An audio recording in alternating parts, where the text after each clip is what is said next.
Greetings, fellow apocalypse survivors. Rodamon here. Thank you for tuning in to the first episode of a new series covering Flotsam. If you would like to skip the game's overview or the setup of the characters of this series, please use YouTube chapters. Flotsam is a base-building colony simulator where you sail around a world that has been recently submerged by a catastrophic flood, scavenging supplies and rescuing other survivors. Salvage scraps of the old world to improve your floating home and expand its capabilities to accommodate a growing population and their complex needs. The game is similar to games I've played in the past, like Wandering Village or Airborne Empire / Kingdom, where you have like a town that moves. And it's sort of like if Raft became a city builder. And yes, there is fishing, so we will be fishing. Alright, starting characters. I would suggest, it's not a big deal, depending on the starting characters you want, but someone doing research would be decent, only because you're going to have a lot of research to do, and it's one of those things that you're going to regularly grind. Someone that can do salvaging would be a good idea, and this sort of like colony setup screen is probably similar to Auction Not Included, and then perhaps someone that can do crafting.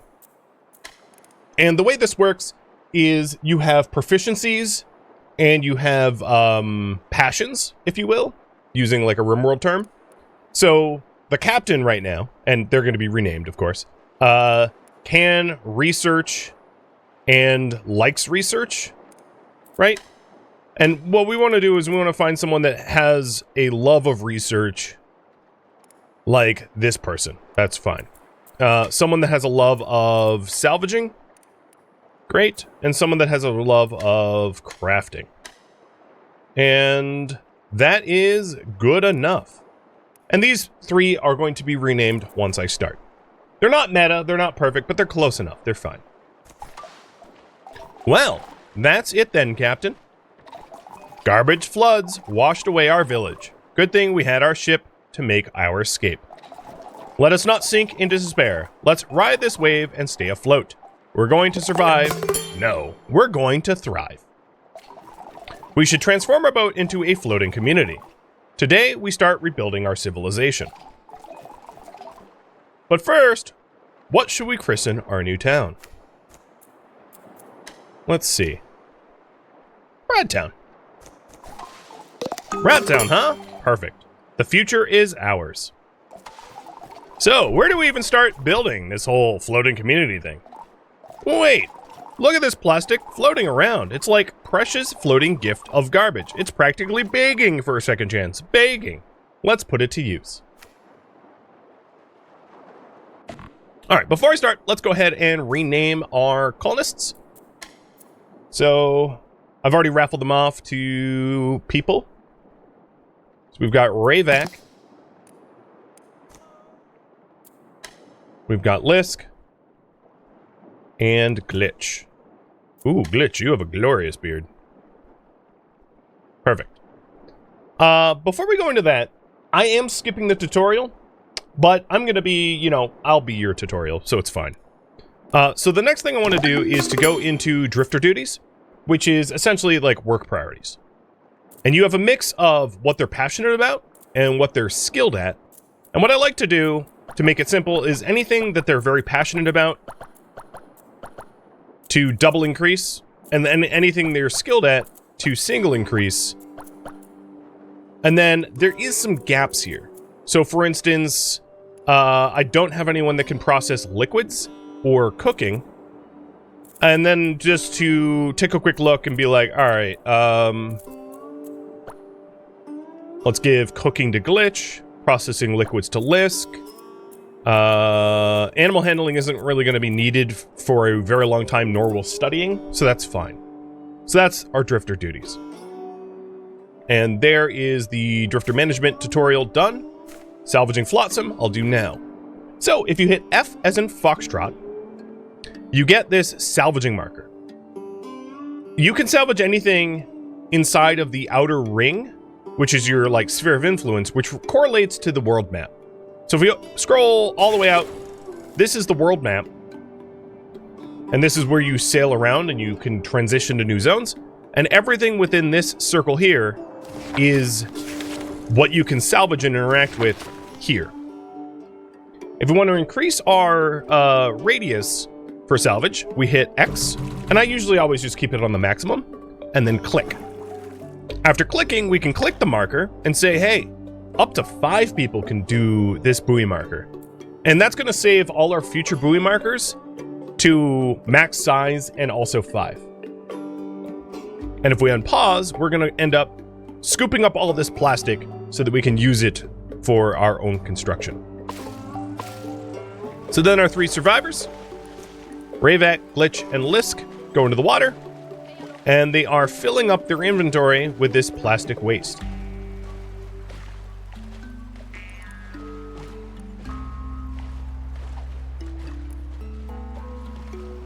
And if I want to get a little closer to the plastic, I could move the boat.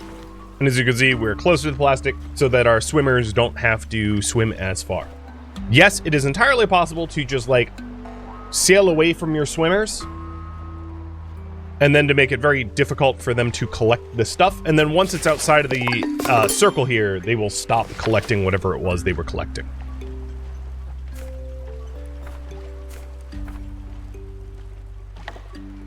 So we are collecting all the plastic.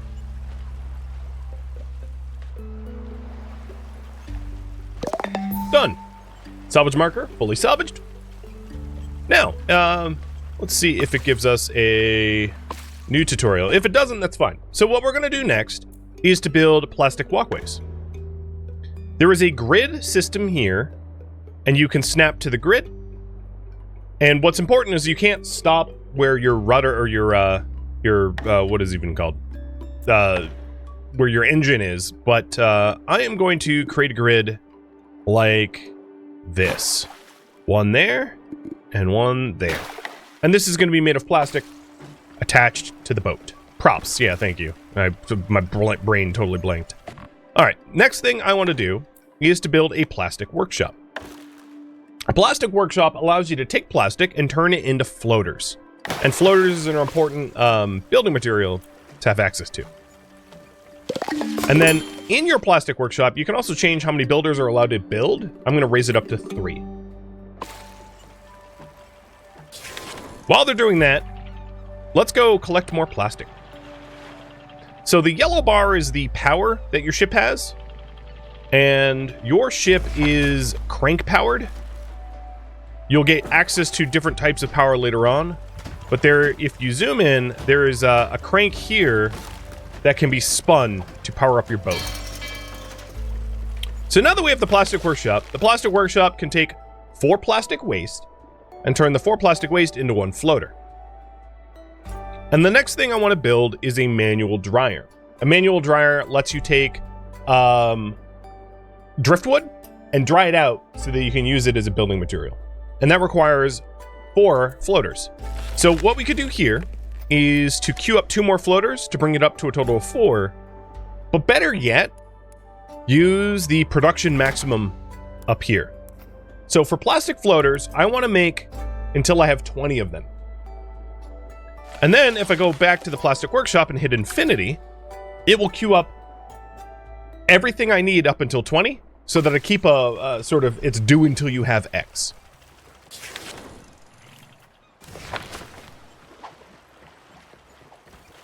Perfect. So the next thing we're going to do is build a manual dryer. And then once we have some dry wood, we can build a sawmill. So the current priority right now, I would say, is to build some basic houses. Essentially, I don't want our people homeless. And in order to build a house, which would be like, let's say, a duo tent, we're going to need wooden planks from a sawmill and floaters.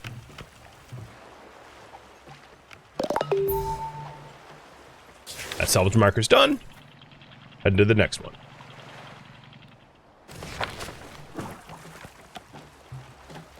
Up at the top screen here, you can see how much plastic waste I have, how many floaters I have, etc., etc. Okay, we're back. Sorry about that. Streaming software just died. You know, the usual. All right. So the next workshop we're going to build is the manual dryer.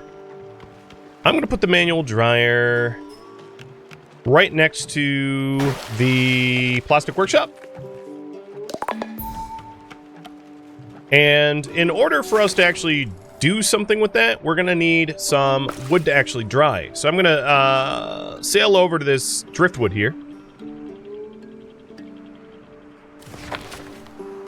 C is in Charlie. Centers you around your boat. So if you're ever off center, you can hit C and it will recenter. And now that we have driftwood, I am going to want to dry all wet wood forever. This is not going to be a production control thing because there's really no uses for wet wood. We're going to want to dry all wood.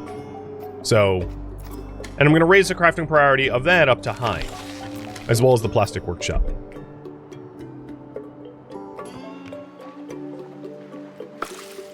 So now we're collecting wet wood and queuing it up to be dried.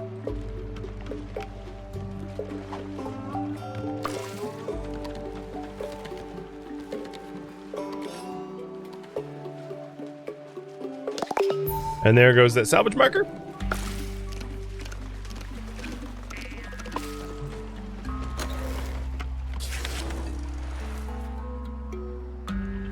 All right, let's start sailing around, see what else we can find. Oh, here we go, seaweed.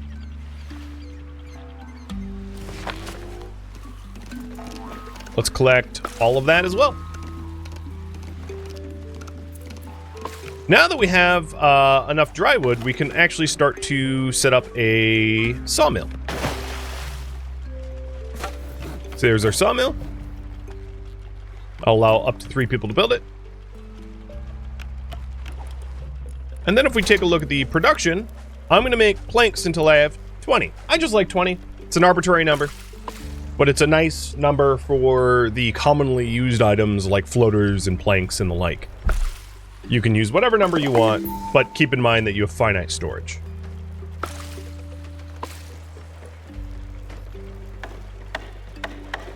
Now, one of the things you could do with the seaweed is to turn it into seaweed salads. It's not a very good source of food. People are upset with it. It's yucky, but, you know, it's better than starving. And really early game, there is pretty low expectations, so it's pretty easy to do low-quality food early game.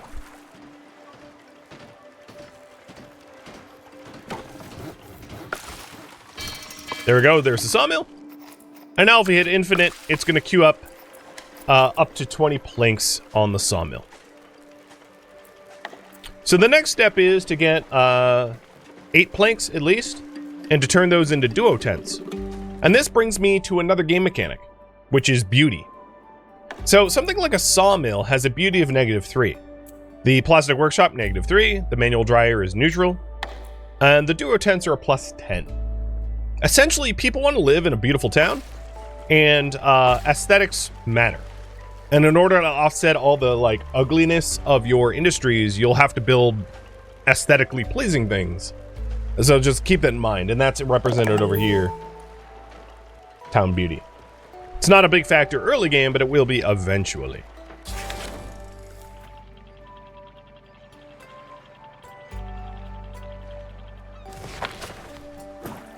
Grabbing a little bit more driftwood.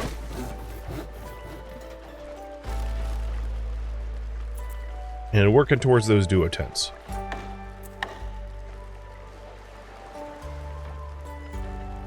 Another thing I'm going to do is to run more floater planks out like that. So we have platforms to build upon. Oh, and Naichi, thank you for the resub. And Weirlig. And Dialifrag. Cheers. Okay, we're getting planks. Sweet.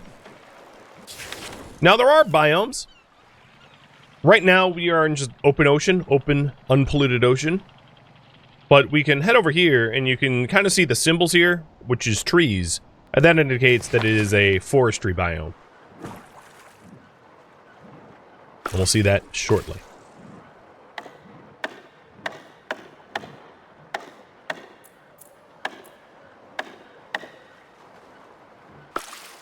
Alright, so once these planks are cut,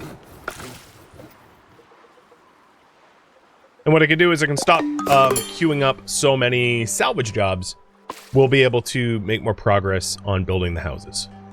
Because each individual person has their own morale, and wanting a home is kind of a big hit. But making sure that they're working jobs they like, and they are experts in their skills, will keep them happy. Which is one of the reasons why I made sure that they had passions that I was going to use frequently.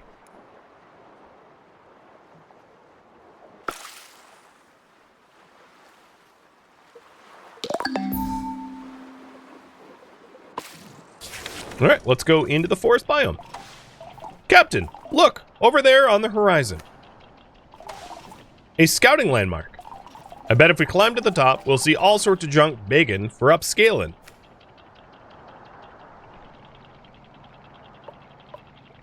So here is our first landmass, which is a island of dead trees. And we can gather the dead trees for tinder, which is a fuel source.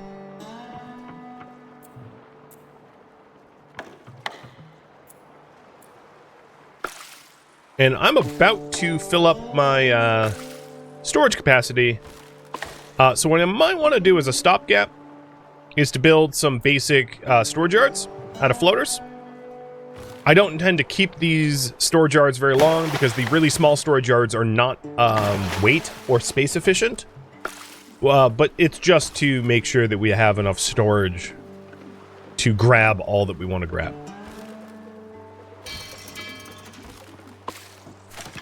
So these will hold an extra 20, and the boat itself can hold 100.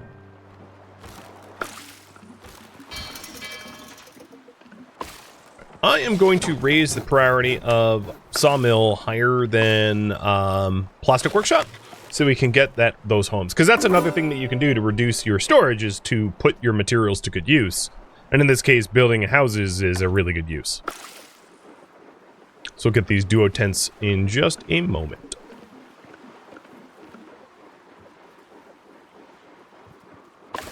So here's our first duo tent.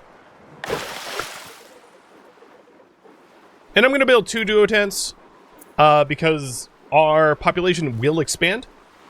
So there's no point in just building a solo tent. We'll just jump straight to duo.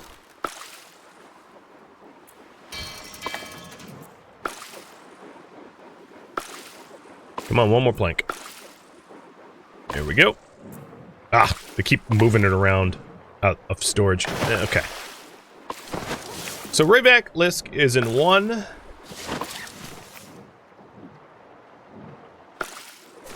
And then Glitch will be in the other.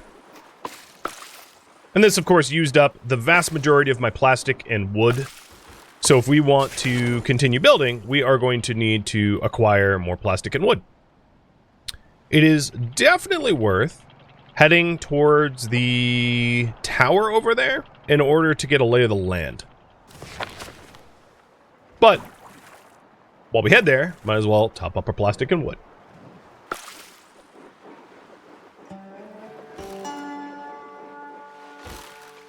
Alright, next priority. Do some research.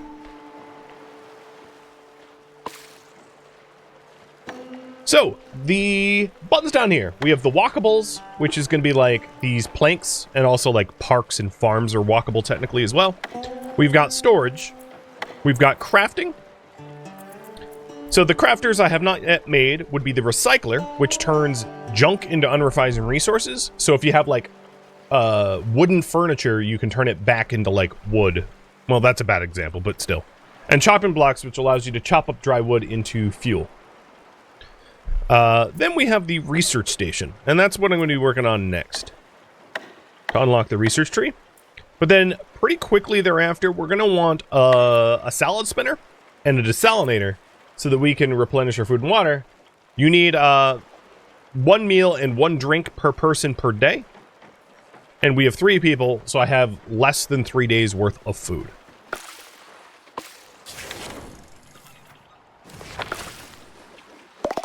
But easily solved with some resources.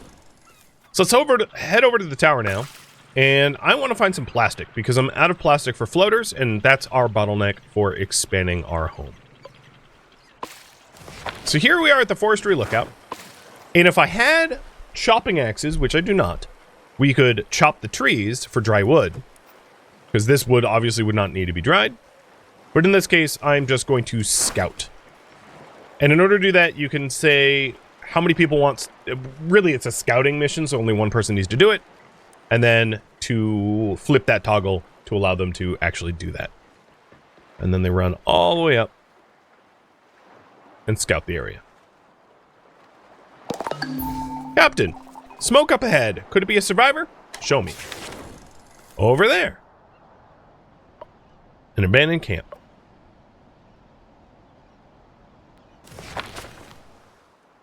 All right, let's go ahead and wait. All 3 people are back on the boat. Perfect. So while we go over to that abandoned camp, I'm going to want to hit the plastic.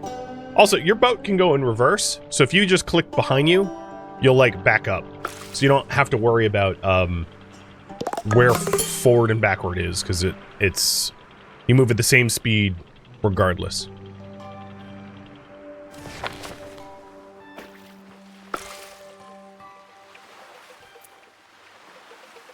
So the first thing I want to do, or the next thing I want to do, I'm actually going to not do research.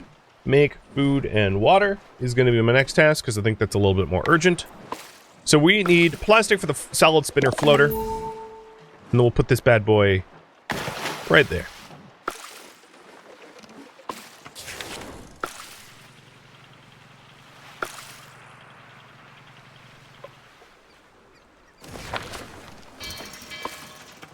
With the salad spinner done, I can raise the cooking priority.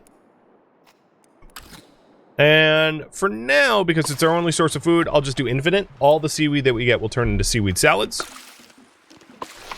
If we had potatoes, it could be a nicer food. But morale is not really a problem right now. So what morale affects, if you're wondering, the higher your morale, the more your work speed, move speed, and like how fast you learn things. How fast you level up. So it's pretty important to keep morale high, but as far as I know, there is not like a mental break mechanic for when it's low. There is a sickness and illness mechanic, but not one for morale. Although, I could be mistaken because in playtesting this, I just didn't allow my morale to bottom out. So here we have a campfire, and it's still smolder. We just missed them. If they're on the move, they'll be looking for food and water. Let's check the usual spots, see if we catch up. So here we can take furniture and tinder, and I'll allow all 5 people to do it. And then over here, we can grab plastic junk and furniture and allow all 5 people to do it. So we might as well salvage this area before we move on.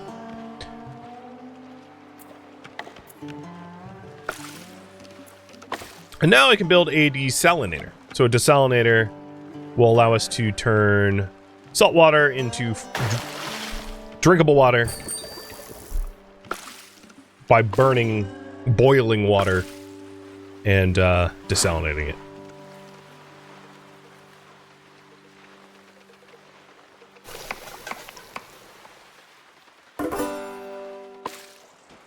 Alright, this camp has been salvaged. Perfect. And anything that you have queued up, you'll see this little like green icon, meaning that you're working the area, indicating that it is not time to go unless you want to stop salvaging.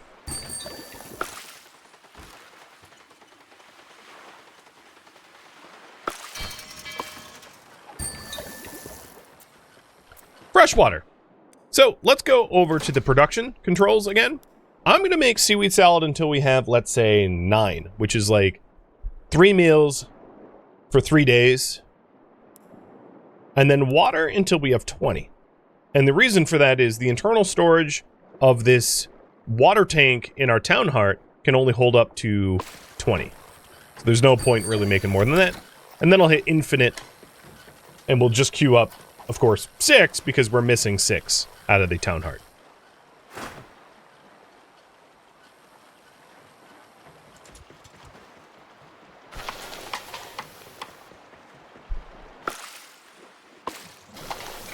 And then doing the same thing with the seaweed salad, we're only going to make up until we have 9. So if I remove these and hit infinite, it will queue up only as much as we are missing.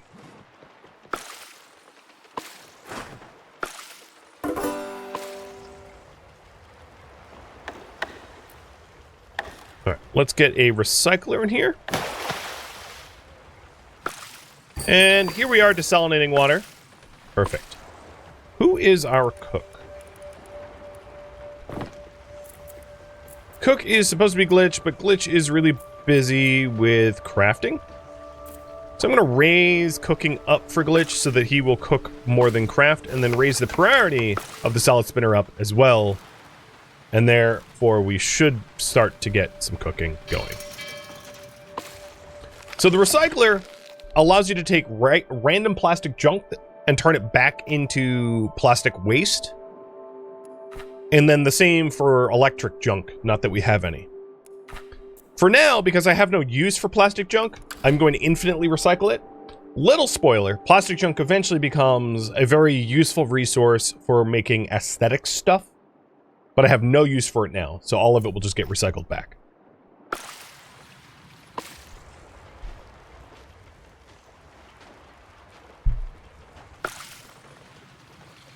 And then the same is going to be true of the electric waste. So for the plastic waste and electric waste and dry wood, it's infinite. So my crafting looks correct. Okay, we salvaged these areas. Let's head over to the old church, because the old church is... This icon indicates that it is a scouting spot. And here at the old church, we'll be able to look around. And also, let's get more plastic junk and furniture as well. So for the furniture, that is a chopping block thing. The chopping block allows you to cut up furniture for firewood, which is a good way to use up your wooden junk. So you have plastic junk, wooden junk, electric junk. And wooden junk, again, is useful in decorations later on, but that's not something we need at the moment. So now that we have a source of food and water, I want to make a chopping block.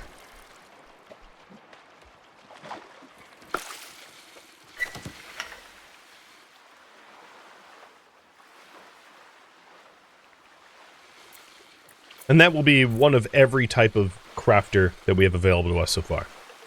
Hey, Belle, thank you for the resub. And yeah, I too hope that I'll have a good stream. Taking a look at the buildings around us, we have overgrown ruins with trees on it that we don't have the ability to cut down. We've got plastic and wooden junk. And then we've already... This is the ruined restaurant. And we could head over there for scavenged food. That would be a reasonable thing to get. So that's our next destination.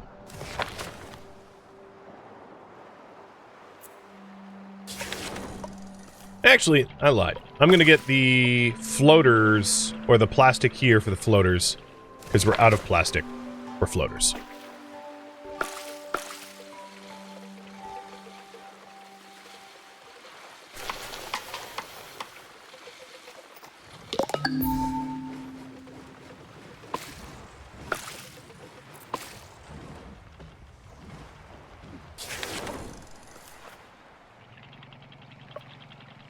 I did the ruined restaurant.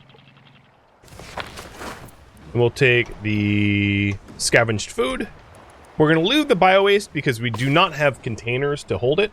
And I'm not going to bother with the furniture at the moment because we have a lot of furniture already. And I don't want to fill our stockpiles full of stuff we don't need.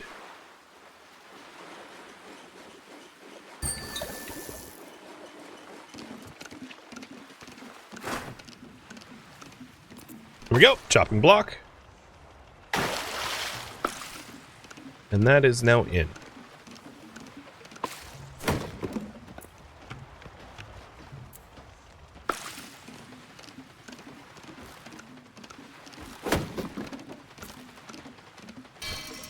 Alright, the chopping block allows you to, as I mentioned, chop up wood junk into fuel. And we're going to do that infinitely. And then if we need to chop up dry wood into fuel, we could do it. Although dry wood has more uses than wooden junk. So I would prefer not to if we can help it. Alright, let's head over to the restaurant. Movement! Over there! In the supermarket! Ooh, we found someone. Whoa! Huh? What? You scared the salt off of me! Take it easy. We're passing through and found your campfire. We want to see if you're okay. Wow, that's actually really thoughtful. Sorry, haven't seen anyone in a while. Didn't expect company while I was munching on crumbs here. You got your bags packed? Food stocked? Drifting or heading somewhere? I'm hopping islands towards a city further out, hoping to find other people. Makes surviving less lonely, you know? But hey, looks like you found me first. Who are you folks anyway? We're a township, Rat Town, and we've been drifting, looking around for other survivors. Hold up, you're telling me I can join you lot?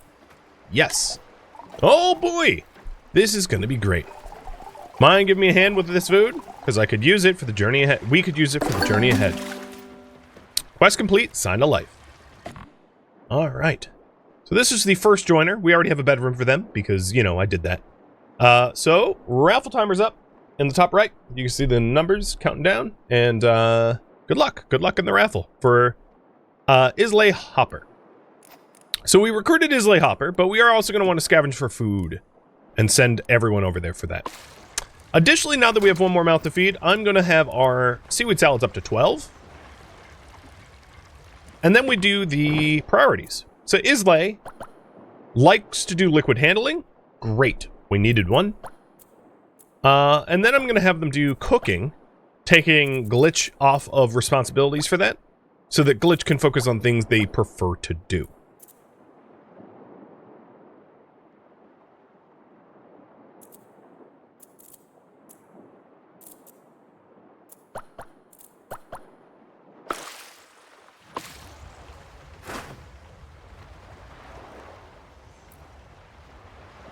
The next thing I'd like to do is to get research going.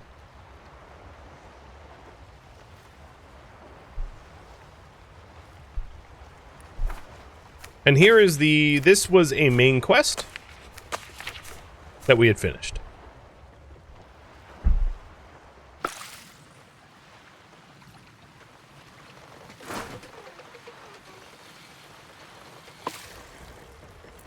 So food and water looks pretty good. And as soon as it gets some planks, we'll be able to add research to our ability list. All right, taking a look at our resources. Dry wood is very low. So we're not cutting down trees due to a lack of dry wood. Or wood in general. So let's go head over here and fetch some wood up from the ocean so that we can continue building. And then I'm also going to gather the tinder from over here so that we don't have to, well, we won't run out of fuel either, because cooking and desalinating costs a lot of fuel.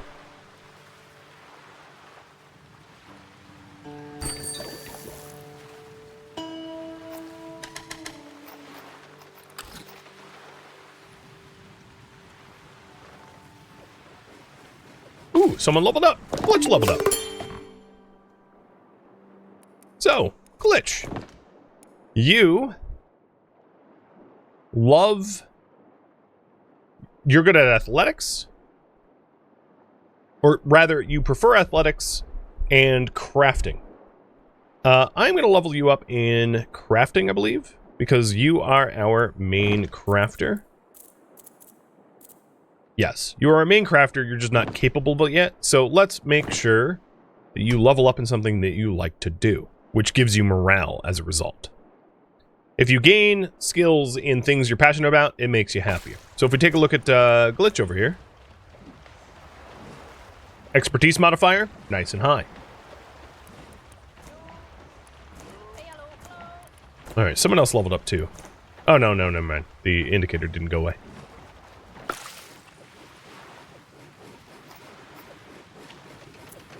Alright, one more plank. And then we'll have what we need for research.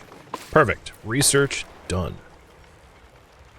Let's put that there, but in order to put it down, I'm going to need a longer plastic walkway. And in this case, I'm going to use a lot of the plastic that we have just to expand all 4 walkways we already have out.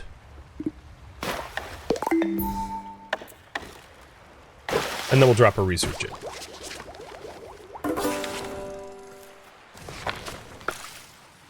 Right. Looks like, given all the plastic I just used, we're going to need some more plastic scrap soon. But that's fine. We can get it. Oh, and Rayvac just leveled up. So Rayvac, let's have you... Rayvac is going to be... I'm actually going to have Rayvac be our researcher. Because there's not a lot of construction tasks to do. So Rayvac, level up in research.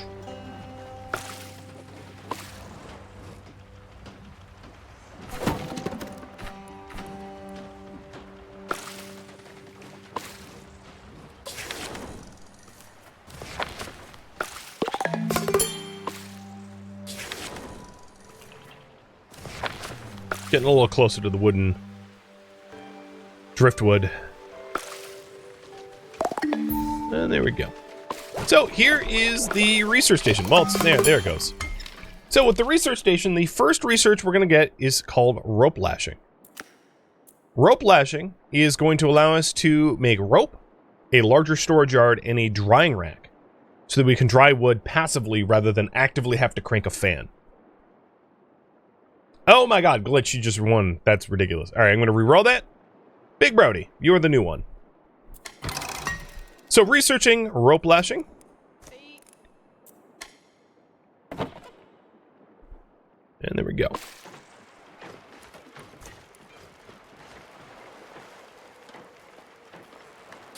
Now, if we're going to do rope lashing, I know from experience what that entails, and that entails having a lot of seaweed. I'm also going to make sure to be topping up our plastics,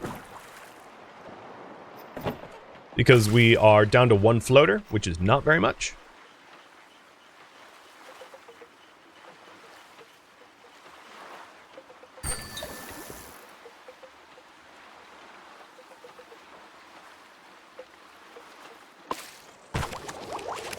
And research points. Knowledge is obtained when drifters gain experience. Happier drifters gain more experience.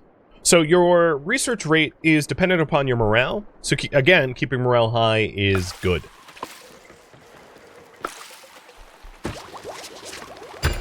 And rope lashing is done. Next research. I'm going to have you guys choose. So we have 3 choices here. We've got seaweed growing, being able to grow our own seaweed on our island. We've got scrap smithing. So scrap smithing opens up the larger storage yard and also allows us to make metal scrap into metal plates,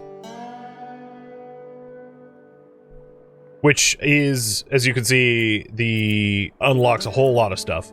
And then basic tools,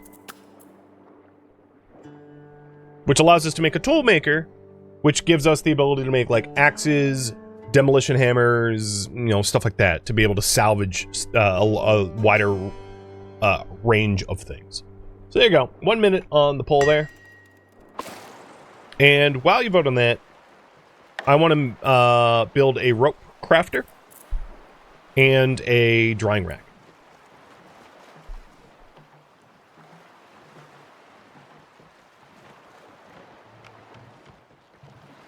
So the drying rack needs rope from the rope crafter, and the rope crafter needs floaters and planks.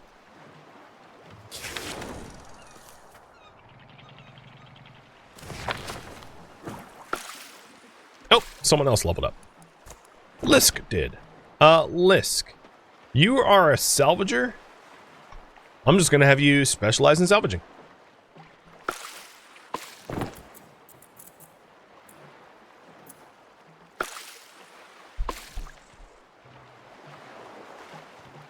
And it looks like basic tools are the popular option, so let's do it. Researching basic tools.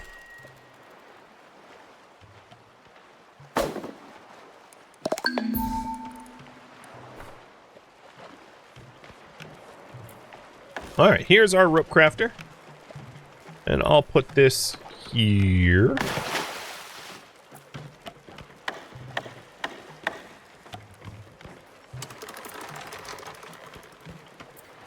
And taking a look, we still are going to need more plastic, so let's go over to these other plastic and grab what we need.